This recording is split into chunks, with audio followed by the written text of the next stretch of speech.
সকাল সকাল দিদির মুখে নোটিশ ঝুলিয়ে দিলেন। আমি বেরোচ্ছি, রোহিত যেন আমাকে খুঁজতে না যায়।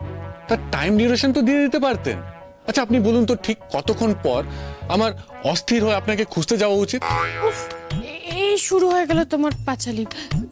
বেশি বকবক না করে শরবতটা খাও তো। কি বলো? এটা শরবত? নুন নেই, চিনি নেই, শুধু লেবু।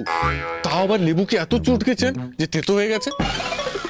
কার রাগ ঝাড়লেন আপনি লেবুর উপরে? মোটেই না, আমি তো নুন চিনি দিলাম। একদম বাজে কথা না ম্যাডাম। দেখুন, আমি ওইসব প্রেমিকের দলে পড়ি না যারা প্রেমে সাত কানা হয়ে যায়। আমি তো ওইসব স্বামীদের দলে পড়ি যারা বউদের খারাপ খাবারের সমালোচনা করে ভালো খাবার বানাতে উদ্বুদ্ধ করে।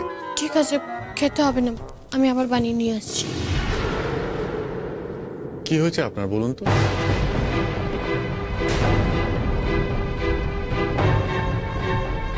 3 কেজি পোস্ত, কোনো দুশ্চিন্তায় আছে? আছে আছে, দুশ্চিন্তায় আছে, দুশ্চিন্তায় আছে, আলবাত আছে। আমি বৌদিকে দেখছিলাম একা একা রাস্তা দিয়ে হাঁটছিল বিড়বিড় করতে করতে। আমি কত করে ডাকলাম, তাও পাত্তাই দিল না। পাত্তা দেবো না কেন পল্টু? শুনতে পাইনি। না না বৌমা, একসঙ্গে এত ভুল তো তুমি কখনো করো না মা। তাই সবাই চিন্তা করছে তোমায় নিয়ে। দেখো, এখন তো আমরা সবাই তোমার নিজের জন, আপনজন, তাই না? কোথাও কোনো অসুবিধা হলে বুঝতে তুমি আমাদেরকে জানিও, কেমন? না মানে আমি একটু বুবলিকে নিয়ে চিন্তায় আছি। তোমরা সবাই মিলে এরকম বললে আমি তো পাগলই হয়ে যাব।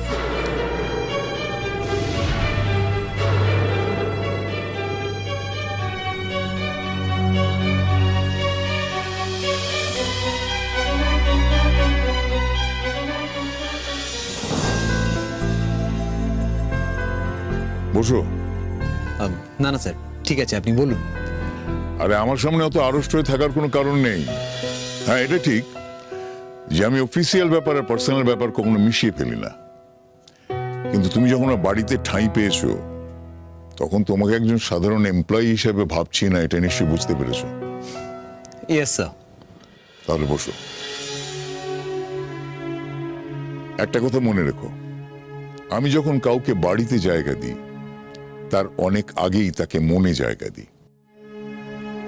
তোমার সাথে প্রথম দিন টেলিফোনে কথা বলেই আমার খুব ভালো লেগেছিল। বসো।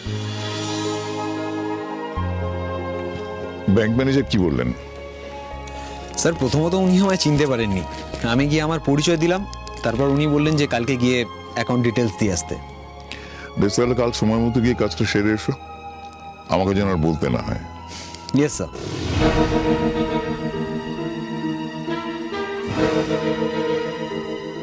আমি যা সন্দেহ করছি তা যদি সত্যি হয়, তাহলে খেলা আমি ঘুরিয়ে দেব।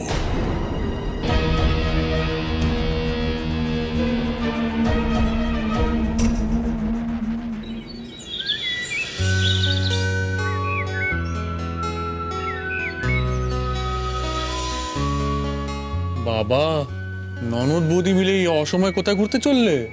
কেন রে দাদা, তোর হিংসা হচ্ছে নাকি আমাদের ঘুরতে যেতে দেখে? হিংসে আর আমার? তুই আমাকে কি ভেবেছিস বলতো? হ্যাঁ, এসব ঘোরা টোরার জন্য না আমার কাছে বাধা পার্টনার আছে। পার্টনার? বৌদি থাকতে তোর আবার ঘোড়া পার্টনার কে হলো রে? আমি এই তো চলে এসেছে আমার ট্রাভেল পার্টনার। এটা কিন্তু ঠিক। তোমার দাদা আর পল্টুর জুটি এত হিট, আমার মনে হয় আর কিছু বছর তোমার দাদা যদি আইবুড়ো থাকতো, তাহলে ওর সাথেই নেপার মা ওর বিয়ে দিয়ে দিত। নেপার মা বোনও আসছে। আচ্ছা হয়েছে হয়েছে, আর বেশি হাসতে হবে না। তা তোর বৌদি তোকে কোথায় ঘুরতে নিয়ে যাচ্ছে বল? বৌদি মোটেই নিয়ে যাচ্ছে না। আমি বৌদিকে বললাম একটু নাটাকাকুর উঠোনে দিয়ে আসতে। আমি ওদেরকে ওখানে আটকে রেখে গল্প শোনাবো, না হলে এক্ষুনি কাজের মধ্যে চা খেতে এসে বকবক করে তোদের সময় নষ্ট করবো। কিন্তু ভাই, সবার আগে ভাব খাবার রেডি করবে কি সে, মানে কিভাবে নিয়ে যাবি? কালকে তো গাড়িটা রাতের বেলা এমন ব্যাগরা দিল, আমি গ্যারাজে দিয়ে এসেছি। ওরা বলেছিল ওই 9টা নাগাদ দিয়ে দেবে, কিন্তু এদের কথার কোনো মা বাপ নেই ভাই। কি করবি? যদি ঠিক মতো না দেয়, আমাদের তো সব খাবার পড়ে নষ্ট হবে। তার থেকে ভাই আমার মতে বলে তুই যা গ্যারেজে চলে যা, গ্যারেজে গিয়ে ওদেরকে জিজ্ঞেস কর কখন দেবে, সে বুঝে আমাকে গ্রিন সিগন্যাল দে, তারপরে আমি এখানে রান্না চাপিয়ে দিচ্ছি, যা। না না, ও গেলে হবে না, ওকে যা বুঝিয়ে দেবে ও তাই বুঝে চলে আসবে। তার থেকে বরং আমি বুবলিকে নাটা কাকুর বাড়িতে দিয়ে এসে তারপর গ্যারেজে যাব। আমাকে পট্টি পরাতে পারবে না। চলো বুবলি, টাটা। কি অদ্ভুত না ভাই, গোটা পৃথিবীর লোক তোর বুদ্ধি আর ডায়লগ নিয়ে উতরে গেল, আর সেই তোকেই কিনা শুনতে হচ্ছে বিয়ের পর তোর দ্বারা কিছু হবে না।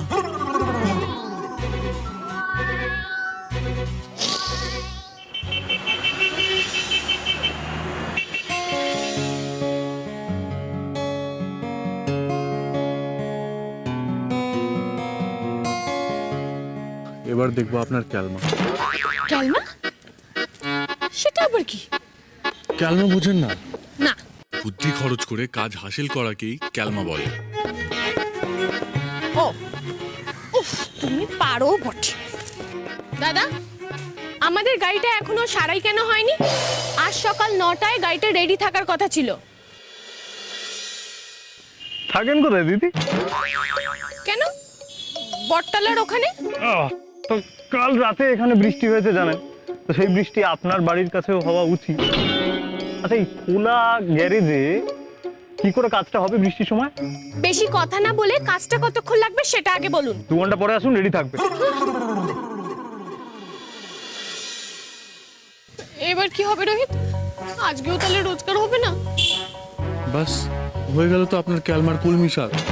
এবার আমার ক্যালমা দেখুন।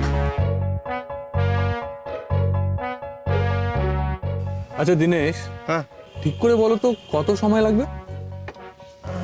তাও কম করে ঘন্টা খানেক।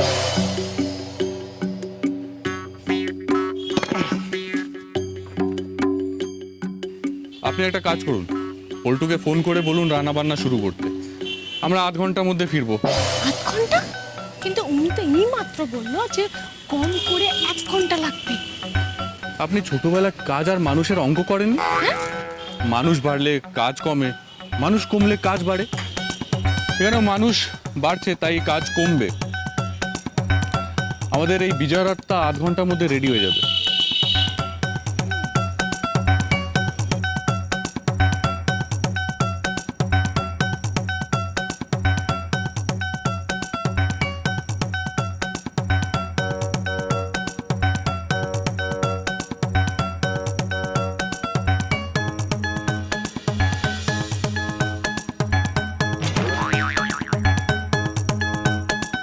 আরে রোহিত, তুই এবার 7 সকালে কেন কালিঝুলি মাখছিস বলতো? কি যে বলিস ভাই, যার সারাটা দিন কালী ঝুলিতে কাটে তার আবার সকাল বিকেল। উফ, না, গাড়িটা তাড়াতাড়ি রেডি করে ফেলতে হবে ভাই। একদিনও এখন বসে গেলে বিশাল লস। আমার বাড়িতে ঝালাই মেশিন থাকলে আমি বাড়িতেই ঠিক করে নিই। আরে না না, চাপ নিস না, হয়ে যাবে। আচ্ছা দিনেশ, তুই এক কাজ করতো, তুই গিয়ে রেডিয়েটরটা টেনে ধরতো আর ঝালাই মেশিনটা নিয়ে আয় তো। ঠিক আছে, কিন্তু সাবধানে। হ্যাঁ, আরে বলছি দাদা, আমার গাড়িটা না বাইরে খারাপ হয়ে গেছে, ঠেলে আনতে হবে। এখন হবে না দাদা, বসতে হবে। আরে আমার তো দেরি হয়ে যাচ্ছে। গলাটা ভীষণ চেনা চেনা মনে হচ্ছে, দেখি তো। আরে মদন বাবু, আপনি?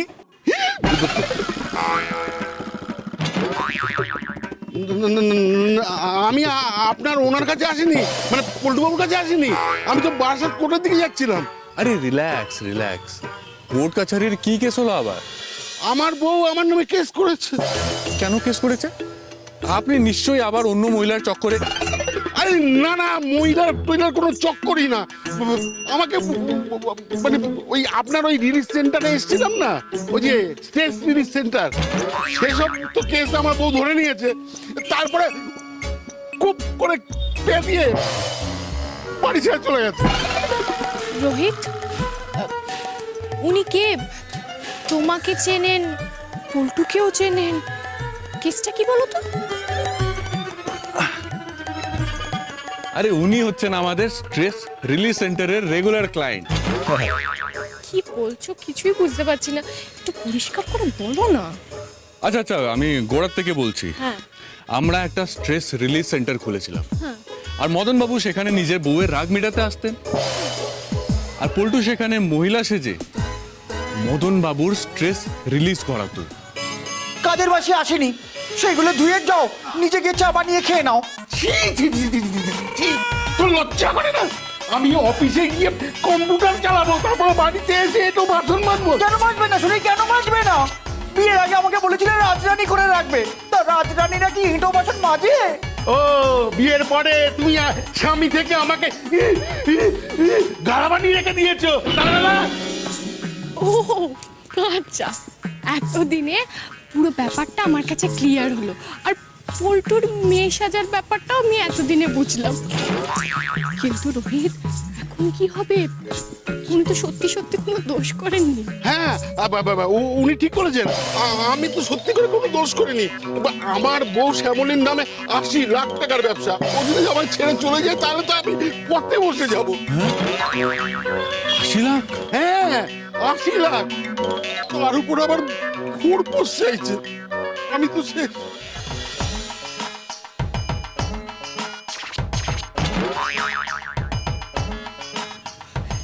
রোহিত, তুমি ওনাকে সাহায্য করতে পারো না? হ্যাঁ, আমার অভিধানে তো না বলে কিছু নেই। এই মদন বাবুর সাহায্য নিয়েই তো আমি আমার প্রবলেমটা সলভ করে দিতে পারি।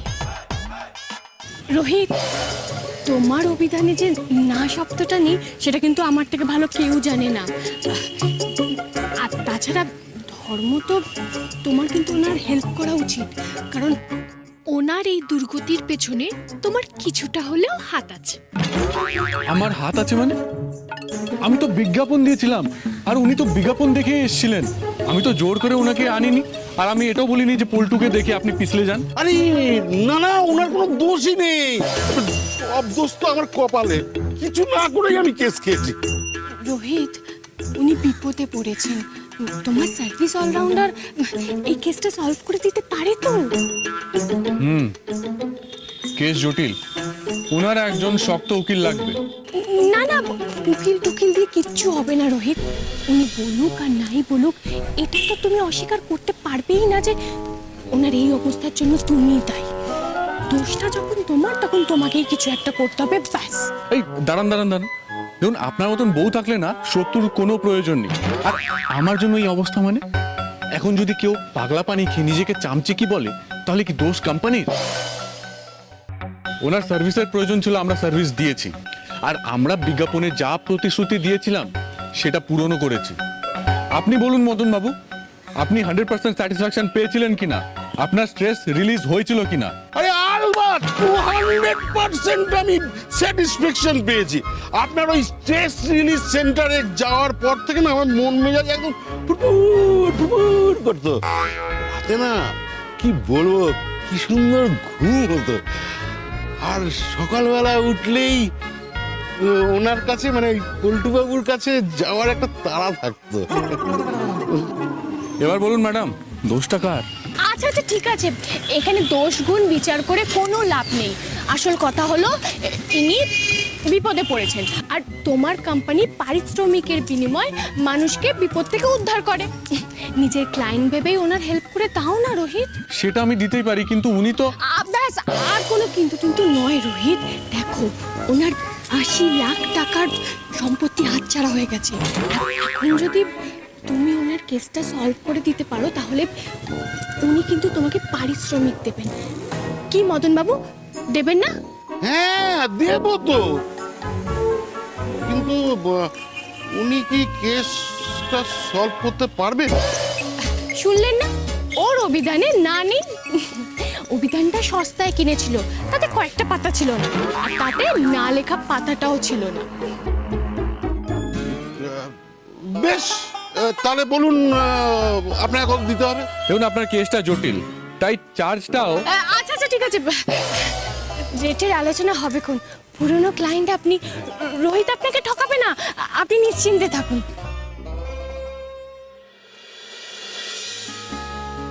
আচ্ছা আচ্ছা আচ্ছা, না না এমনিতে ঠিকই আছে তো।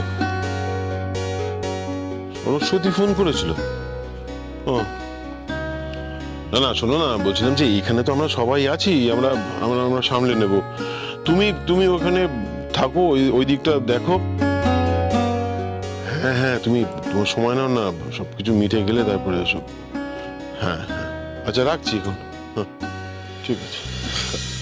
শেষদা, হুম, ওদিকে সব ঠিক আছে? হ্যাঁ বললো মোটামুটি এখন স্টেবলই আছে। আচ্ছা ঠাকুরপো, শোনো, বলছি তুমিও ব্যাপারটা শুনে তোমার যদি কোনো মতামত থাকে তাহলে সেটা জানাও। মতামত মানে কিসের, কি ব্যাপারের মতামত?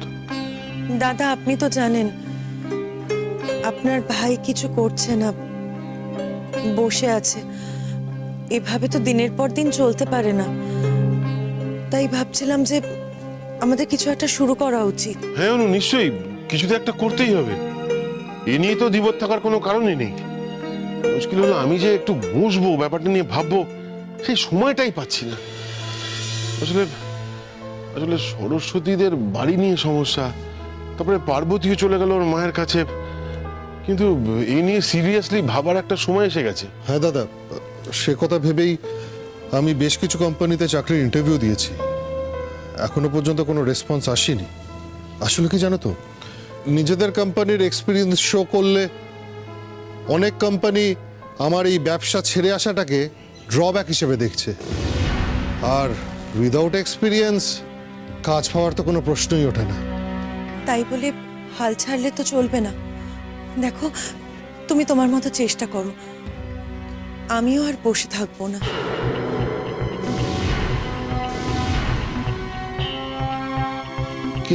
কি কি করতে চাইছো তুমি অনু? আমাকে তো কিছু বলনি। না না, তেমন কিছু তো আমি এখনো অবধি কিছু করিনি।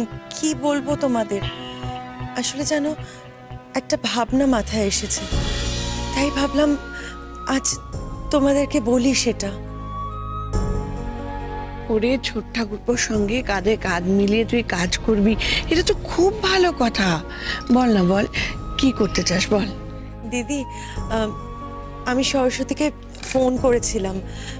সরস্বতী বলছিল যে ওরা ওদের ব্যবসাটা এবার আরো বড় করে করতে চায়।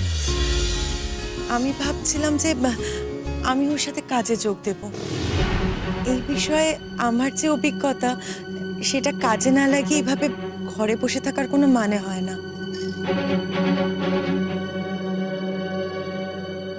বাহ, অসাধারণ ব্যাপার। পারিবারিক ঐতিহ্য মেনে বড়দের দেখে অনুপ্রাণিত হয়ে ছোটরা বংশের মানমর্যাদা রক্ষা করার চেষ্টা করে। আর তোমরা এতই মতিভ্রম হয়েছে তোমাদের যে ছোটদের ভুলটাকে ভুল না দেখে তাদের তোমরা মহান করতে চাইছো।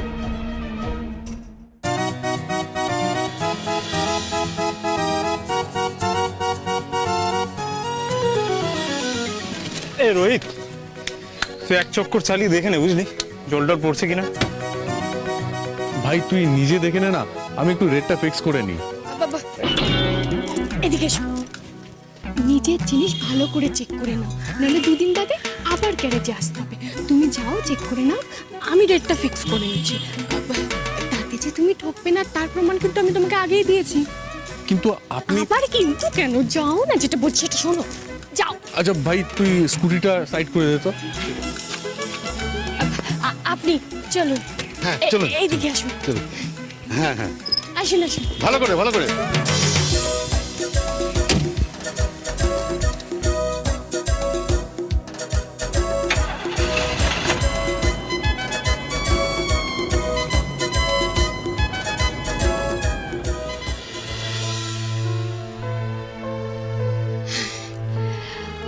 আপনার কেস ভ্যালু 80 লাখ টাকা। আপনি রোহিতকে দেবেন 20 লাখ টাকা। রোহিত সব ঠিক করে দেবেন। আপনি কি আমাকে শক দিয়ে মারবেন নাকি? পোস্টমর্টমের রিপোর্টে তো ধরাই পড়বে না যে মৃত্যুর কারণটা কি। আচ্ছা আচ্ছা ঠিক আছে, আপনাকে 20 লাখ টাকা দিতে হবে না। আপনি 1 লাখ টাকা দিতে পারবেন তো, নাকি সেটাও দিতে পারবেন না? হ্যাঁ 1 লাখ দিতে পারবো। আচ্ছা ঠিক আছে, তাহলে আমি আপনাকে 20 লাখ টাকা দেবো, আর আপনার 1 লাখ টাকা জুড়ে আপনি রোহিতকে 21 লাখ টাকা দেবেন বলে দিন। না না না না না না না, আমি ওসব পারবো না, আমি ফেসে যাব। আপনি জানেন না রোহিত কি ভয়ানক জিনিস। হ্যাঁ আর আমি ওর বউ, হ্যাঁ আমার থেকে বেশি ভয়ানক ও হতেই পারে না। নিজের বউকে দিয়ে বুঝতে পারছেন না? শুনুন, আজকে আপনি আমাদের বাড়িতে আসবেন, মিটিংটা জমিয়ে করতে হবে, বুঝতে পেরেছেন তো?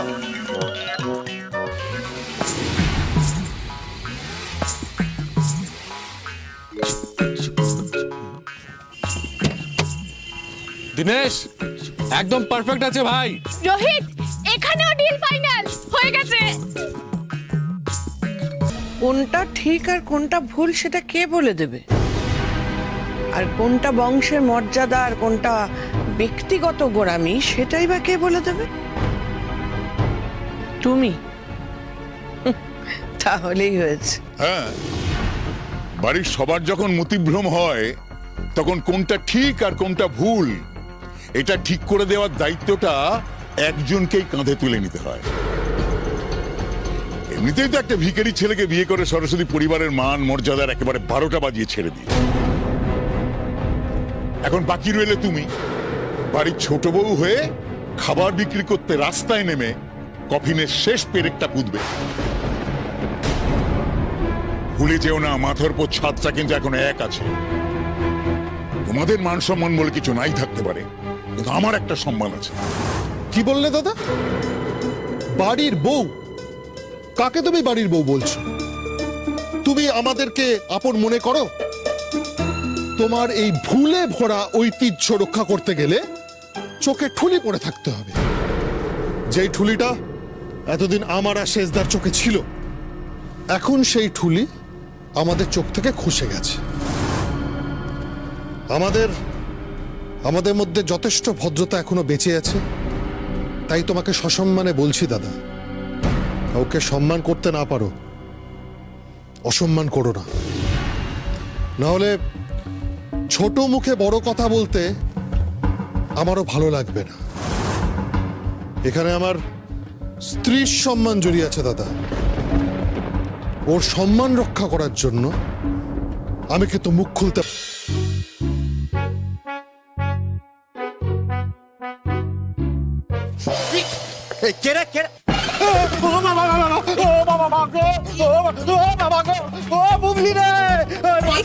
কি হয়েছে? ভয় পাচ্ছ কেন? আপনি কে? এখানে কি করছেন? কি হয়েছে? আরে আপনি এখানে এখানে কি করছেন? আমি ডেকেছি ওনাকে। আচ্ছা হ্যাঁ, দাঁড়ান 1 মিনিট। ওনাকে কেমন ঠিক চেনা চেনা লাগছে। হ্যাঁ হ্যাঁ হ্যাঁ, বসুন, আপনি বসুন, আপনি বসুন। হ্যাঁ বুঝছি। তারপরে আবার কি ব্যাপার? আপনাকে তো আমি আগেই বলেছিলাম যে ওর সাথে আর আপনার দেখা হবে না। জোর করে দেখা করতে গেলে কিন্তু আপনার অবস্থার জন্য কর্তৃপক্ষ দায় থাকবে না। না মানে আজকে আমি ওনার সাথে নয়, এনার সাথে দেখা করতে এসেছি। না, মনে হচ্ছে আপনি আজ হেঁটে বাড়ি যেতে পারবেন না। না, আগে আমার কথাটা শোনো। আমি তো বললাম আমি ওনাকে ডেকেছি। আমি উনি একটা সমস্যায় পড়ে এখানে এসেছেন। সমস্যা? মানে নতুন কেস? পল্টু ভাই এদিকে আয় ভাই, ভয় নেই, নতুন প্রজেক্ট। না ভাই আমি যাবো না, তুই আগের বেলা বলেছিলিস লাখ বারের মতো, কিন্তু আমি যাবো না, তুই আরে বাবা, এবার তোর বৌদি তোর বডিগার্ড, তুই আয় এদিকে আয়। হ্যাঁ মদন বাবু, এবার ব্যাপারটা কি ঠিক বুঝে বলুন তো, ঠিক কোন কারণে বৌদি আপনাকে ছেড়ে গিয়ে ডিভোর্সের মামলাটা করেছে? আপনার ওই স্ট্রেস রিলিজ সেন্টার এসেছিলাম না, তারপর থেকে আমার মনটা বেশ ফুটফুটে ছিল। আমার হাসি মুখ দেখে আমার বউয়ের সন্দেহ হলো যে আমি পরকীয়ায় মজেছি। বৌদি বুদ্ধিমতী, ছেড়ে যাওয়াই উচিত। এই তুই চুপ কর তো। হ্যাঁ বলুন, তারপর? এসব নিয়ে তো অশান্তি চলছিলই, তারপর ওই গোদের উপর বিস্ফোরা হলো আমার ওই রাতের স্বপ্নটা। স্বপ্ন? হ্যাঁ, আসলে ওই রাতে একটু ফুরফুরে মেজাজ নিয়ে শুয়েছিলাম, আর একটু রোমান্টিক স্বপ্ন দেখছিলাম, মানে ওনাকে নিয়ে আর কি একটু রোমান্টিক স্বপ্ন দেখছিলাম, আর অস্ফুটে বেরিয়ে পড়েছে যে আই লাভ ইউ।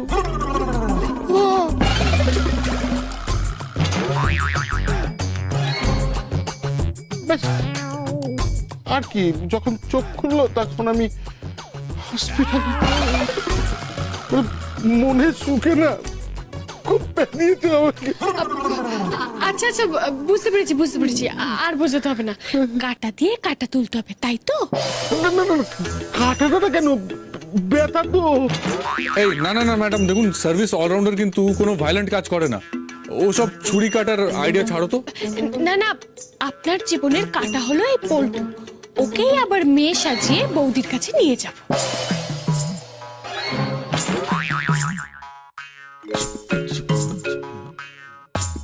আমার ইজ্জত নিয়ে আর চিনিমিনি গেলবে ওরা।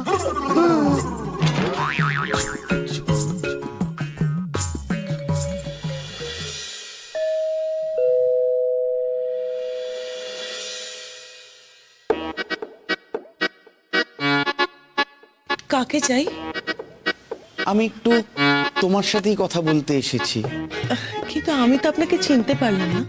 এ মা, আমি যাকে ভালোবাসি তার বউয়ের ঠিকুজি কুষ্টি জানবো না তা কি হয়? মানে কাকে ভালোবাসার কথা বলছেন আপনি? আপনি সুস্থ আছেন তো? এ মা, নিজের বরের প্রেমিকার কথা ভুলে গেলে এত সহজে? তোমার মাথা ঠিক আছে তো? এতক্ষণে বুঝতে পেরেছি, তুমি তাহলে সেই কাল লাগিনি, হ্যাঁ? অন্যের সংসারে ঢুকে অন্যের বরকে হাত করো। কেমন মেয়ে গো তুমি? তোমার লজ্জা করে না? এই রাখো তো তোমার লজ্জা টজ্জা, কাজের কথা শোনো। আমার না একা একা ভীষণ মনটা খারাপ লাগছে, গাটাও কেমন যেন একটু ম্যাচ ম্যাচ করছে। তাই ভাবছি কি মদনাকে নিয়ে একটু ঘুরতে যাব গোয়ায়। ডিভোর্সের ঝামেলার জন্য তো টিকিটই কাটতে পারছি না, কবে আবার সমন আসে। তাই তোমার কাছে এসেছি এনওসি নিতে, মানে নো অবজেকশন সার্টিফিকেট। তুমি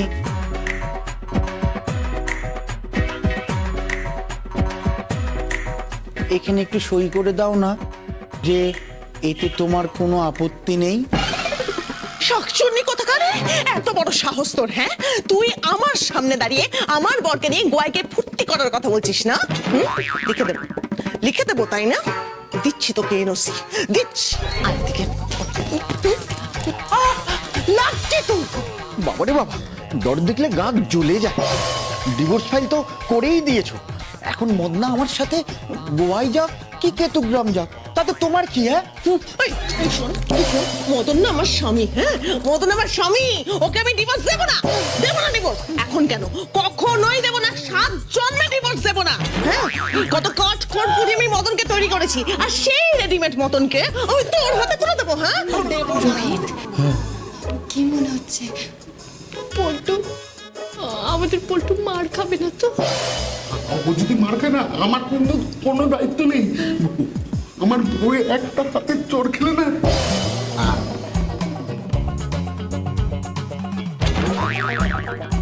দেবো না, কিছুতেই দেবো না।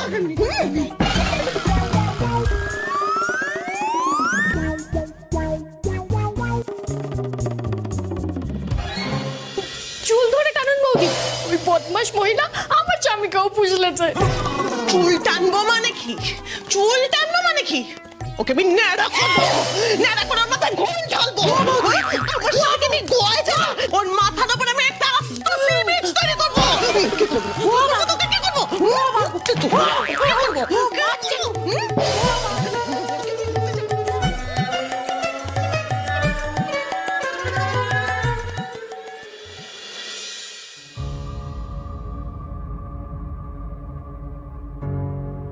ভুলে যেও না দাদা, তোমার যেমন ম্যানেজারের সাথে খাতির আছে, কিছু স্টাফের সাথে আমারও সখ্যতা আছে। কি হয়েছে রে চিনি? সুদীপ আবার কি করেছে? আমি শুনলাম তুমি নাকি আমার ব্যাংক ডিটেলস এর কপি বের করেছো। কেন?